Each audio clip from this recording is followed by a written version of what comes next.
काफी सारे 12th appearing या पास आउट स्टूडेंट्स का एक ही सपना होता है, यूनिफॉर्म पहनना, डिफेंस फोर्सेस में ऑफिसर बनना।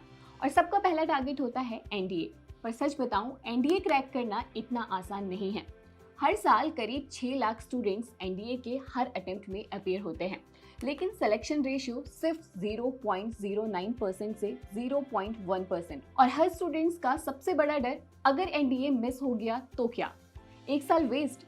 लेकिन वेट, कुछ ऐसे पावरफुल ऑफिसर एंट्रीज हैं जिनके बारे में 90% एस्पिरेंट्स को पता ही नहीं होता। और अगर आपको इनमें से एक भी जगह एंट्री मिल जाए तो आप डायरेक्ट ऑफिसर रैंक में डिफेंस फोर्सेस जैसे army, navy and air force join कर सकते हो।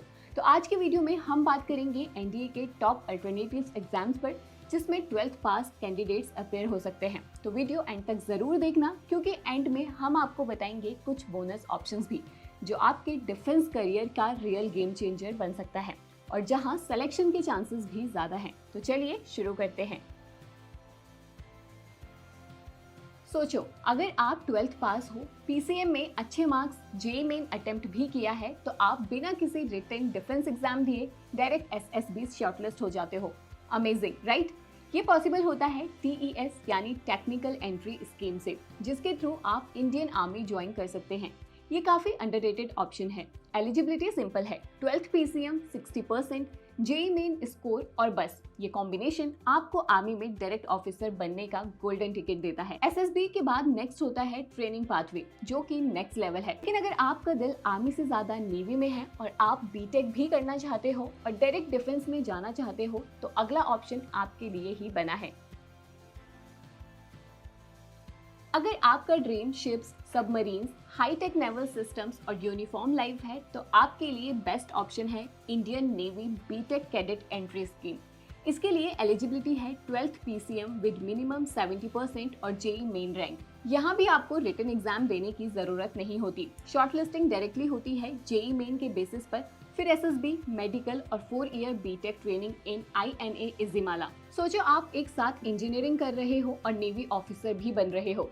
यहाँ आपको ब्रांचेस मिलेंगी जैसे electronics, mechanical and naval architecture. Training के टाइम आपको स्टाइपेंड भी मिलता है और 4 साल के बाद आप सब लेफ्टिनेंट की रैंक में ऑफिसर बन जाते हैं। यानी कि free education, salary, respect and navy lifestyle. और यही रीजन है कि अगर आप इंजीनियरिंग प्लस डिफेंस दोनों का प्लान कर रहे हो, तो ये ऑप्शन एनडीए के इक्विवेलेंट पावरफुल है। और ऑनेस्टली कुछ लोग तो इसको ही प्रेफर करते हैं।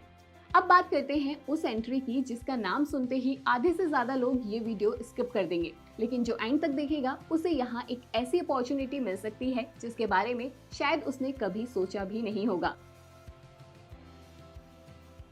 अगर एनडीए, टीईएस किसी वजह से मिस हो जाती है, तो सबसे पहले अपने दिमाग से ये निकाल दीजिए कि अब सब खत्म हो गया है, क्योंकि सच ये है कि गेम ओवर बिल्कुल नहीं होता। 12th के बाद अग्निवीर एक प्रैक्टिकल और रियलिस्टिक एंट्री है, जिसके जरिए आप आर्मी, नेवी या एयरफोर्स ज्वाइन कर सकते हैं। हाँ, एक बात बिल्कुल साफ समझनी जरूरी है, अग्निवीर के जरिए डायरेक्ट ऑफिसर नहीं बनते, लेकिन इसका मतलब ये नहीं कि ऑफिसर बनने के रास्ते बंद हो जाते हैं। यहाँ पर ध्यान देने वाली बात ये है कि ऑफिसर रैंक के लिए सिर्फ वो ही अग्निवीर अप्लाई कर सकते हैं जो 4 साल के बाद परमानेंट हो जाते हैं। असल में डिफेंस के अंदर रहते हुए आपके सामने ऑफिशियल और प्रूवन इंटरनल कमीशनिंग अपॉर्चुनिटीज खुलती हैं, जो बाहर बैठकर तैयारी करने से कई ज्यादा पावरफुल हो सकती हैं। आर्मी की बात करें तो यहाँ एसीसी, आर्मी क्रेडिट कॉलेज और एससीओ, स्पेशल कमीशन्ड ऑफिसर जैसी एंट्रीज असली गेम चेंजर है। एसीसी आर्मी की सबसे नोन इंटरनल ऑफिसर एंट्रीज में से एक है। यहाँ सर्विंग सोल्जर्स या अग्निवीर टफ रिटन एग्जाम, उसके बाद एसएसबी और मेडिकल क्लियर करके सेलेक्ट होते हैं। एसीसी का मतलब है पहले ग्रेजुएशन, फिर आईएमए और आखिर में परमानेंट कमीशन ऑफिसर बनना। वहीं एससीओ उन लोगों के लिए है जिनका सर्विस रिकॉर्ड स्ट्रॉन्ग है, जिनमें लीडरशिप दिखती है और जिन्हें यूनिट रिकमेंडेशन मिलती है। एससीओ के जरिए आप एक्सपीरियंस के दम पर ऑफिसर रैंक में कमीशन होते हैं। ये रास्ते आसान नहीं है, लेकिन कम्प्लीटली रियल और अचीवेबल हैं। नेवी और एयरफोर्स में भी अग्निवीर के लिए सर्विंग या डिपार्टमेंटल कमीशनिंग एंट्रीज होती हैं, जो ब्रांचेस वाइज निकलती हैं। यहाँ सिलेक्शन आपके service performance, written, screening test, SSB, medical और अवेलेबल वैकेंसीज पर डिपेंड करता है। गारंटी कोई नहीं देता, लेकिन अपॉर्चुनिटी पूरी तरह जेन्युइन होती है। और अब जरा बड़ी तस्वीर देखिए, 12th के बाद defence entry, regular salary, discipline, real world experience और उसी सिस्टम के अंदर रहकर ऑफिसर बनने का चांस। यही वजह है कि अग्निवीर रूट को बैकअप नहीं बल्कि लॉन्ग टर्म स्ट्रेटेजी की तरह देखना चाहिए। बस एक रूल हमेशा याद रखिए, डेडिकेशन, स्मार्ट एग्जाम प्रिपरेशन और जब भी मौका मिले उसे पूरी ताकत से ग्रैब करना। अगर आप ये माइंडसेट लेकर चलते हैं तो अग्निवीर आपके डिफेंस करियर का एंड नहीं बल्कि ऑफिसर बनने का स्ट्रॉन्गेस्ट फाउंडेशन बन सकता है। तो ये थी सभी जरूरी डिटेल्स उन एग्जाम्स के बारे में जिनके जरिए आप आर्मी, नेवी और एयरफोर्स को ज्वाइन कर सकते हैं और अपने डिफेंस में जाने के सपने को पूरा कर सकते हैं। अगर किसी रीजन से आप 12th के बाद एनडीए या दूसरे एग्जाम्स क्लियर नहीं कर पाते तो घबराने या खुद को डिमोटिवेट करने की बिल्कुल जरूरत नहीं है। डिफेंस में जाने के रास्ते यहीं खत्म नहीं होते। आप ग्रेजुएशन के बाद CDS, AFCAT, SSC entry, NCC entry, technical entry जैसे कई बेहतरीन ऑप्शंस के जरिए भी डिफेंस फोर्सेस ज्वाइन कर सकते हैं। मतलब साफ है, रास्ते बहुत सारे हैं, बस आपको एक करियर गोल के साथ फोकस होकर स्मार्ट प्रिपरेशन करनी है और खुद पर भरोसा बनाए रखना है।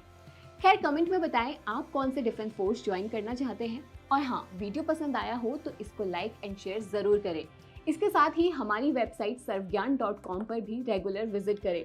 यहाँ आपको हर एक एग्जाम की अपडेट सही टाइम पर मिलेगी। ऐसे ही एजुकेशनल कंटेंट के लिए हमको यूट्यूब के साथ साथ इंस्टा और फेसबुक पर भी फॉलो करें।